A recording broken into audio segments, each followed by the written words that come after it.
The correct answer to this question is D. The next possible answer is C. I totally understand whoever has said C, why it's C. But I want to hear your perspective on this. Maybe very quickly, someone who has selected D and someone who has selected C. I have selected C because when you will escalate to the higher management, you should have some facts and figures in your hand based on the financial analysis, and then you should go to the management. I knew that. I always got that explanation for choosing C. And who have selected D? Why D? I have selected D because I think,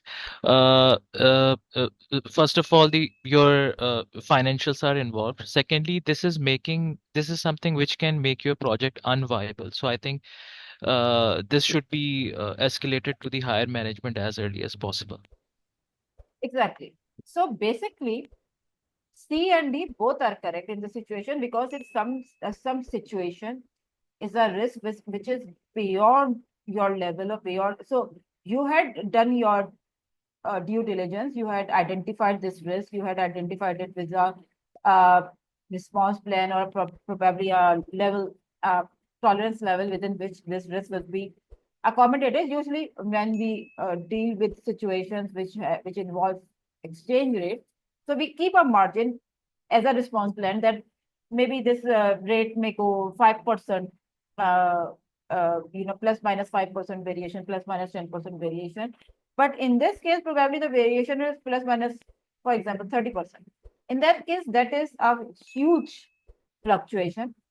As a project manager or as a project team, this is beyond your control.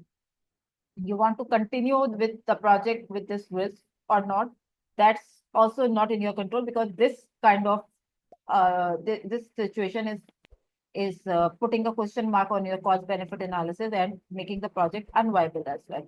So this is a situation which demands escalation to senior management. So at times people ask me that how do you take situation or a case to the senior management without doing the financial analysis properly at your end.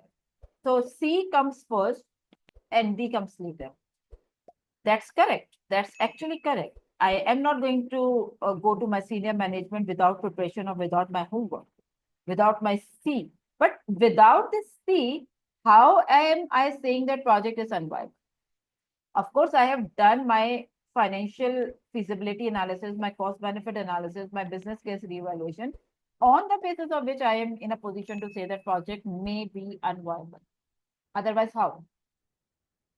Just on my qualitative assessment? No. Usually in case of projects, especially terminations, early termination, it's not only on the basis of qualitative assessment. It requires a formal cost benefit analysis, revenue analysis, ROI analysis, multiple other analysis. In short, business case reevaluation, which has been done. This has been done already. On the basis of which we are making this statement, the project may be unviable. And now we need to take that to our senior management so that they finally take a decision on it. So escalation is the next step. Right? Change request issuance, of course, doesn't come at this point, at least because this is something beyond your control. So you don't even know that if it is going to be continued or not. If it is going to be continued, then yes, change in management, change request is needed, but not at this point or not as a result of risk management. Work with the project team to come on a solution. You have worked with the project team and they already have told you that this is a major fluctuation beyond our control or beyond our absorbance. We can't do anything about that.